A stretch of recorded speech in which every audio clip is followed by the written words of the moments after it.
Hi guys, Sci-Fi Recapped here. Before we start, warning. Spoilers ahead. Today, I'm gonna explain a 1971 British fantasy and thriller movie called Blood from the Mummy's Tomb. The movie begins with an Egyptian queen named Tara who seems still alive, but is paralyzed at the moment. At the same time, a group of priests commences a secret ritual and subsequently chops her hand off.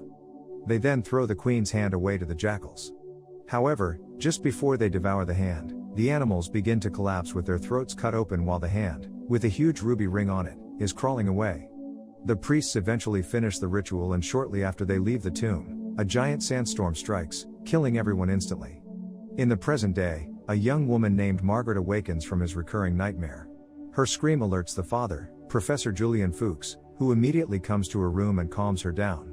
She claims to her father that she keeps experiencing the same dream of Queen Tara every night. The father is actually a renowned Egyptologist in the country.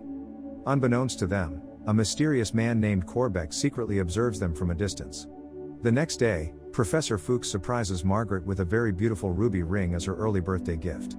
She puts on the ring right away and then leaves with his boyfriend, Todd Browning, while Corbeck is still spying on them. Upon arriving at Todd's place, he immediately notices the giant ring and is pretty amazed by it. Todd learns that she got the ring from her father and concludes that it must be retrieved from his previous expedition. Curious about the ring's origin, the couple meet Todd's colleague, Jeffrey, who is an expert in ancient relics. When he takes a closer look at the ring, he suddenly becomes terrified and suffers a panic attack, especially when he sees Margaret's face. On the ground, a kind of weird constellation appears inside the ruby.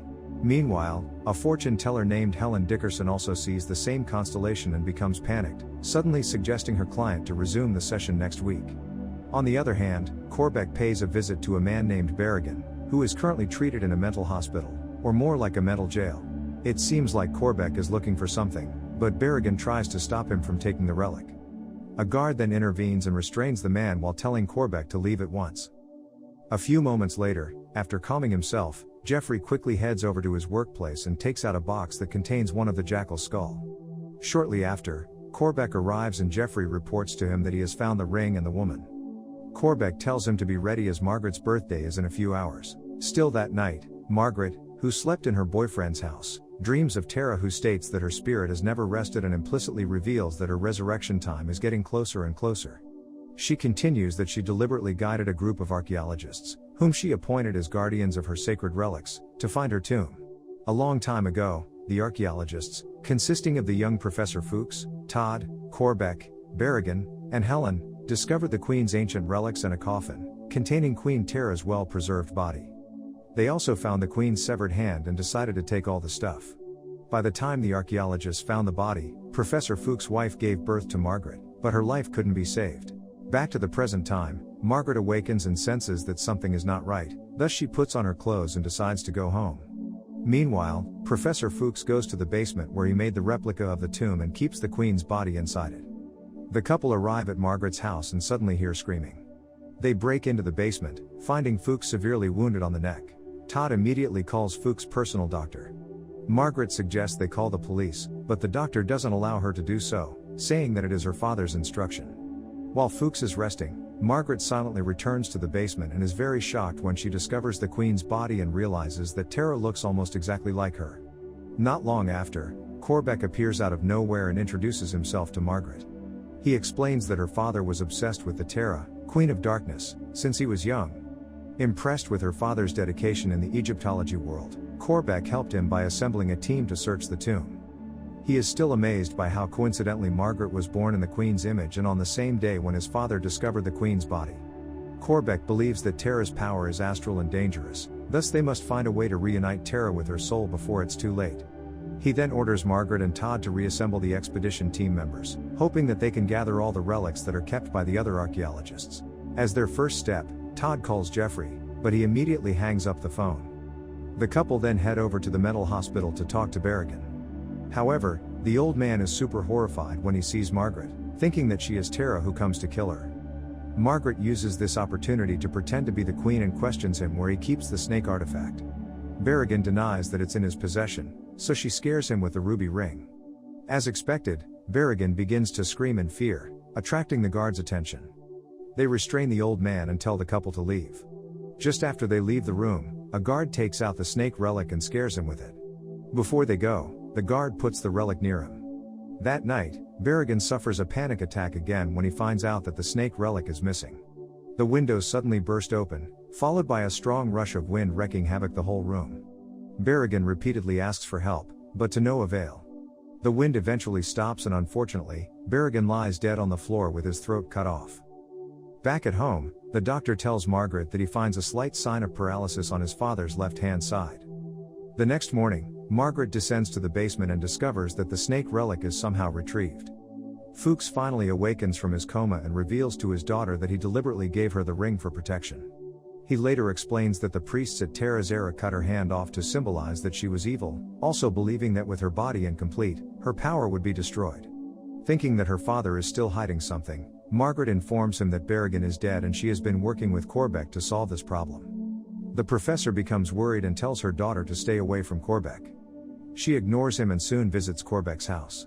Realizing that she might possess the power of the Queen, she teams up with Corbeck to resurrect the Queen.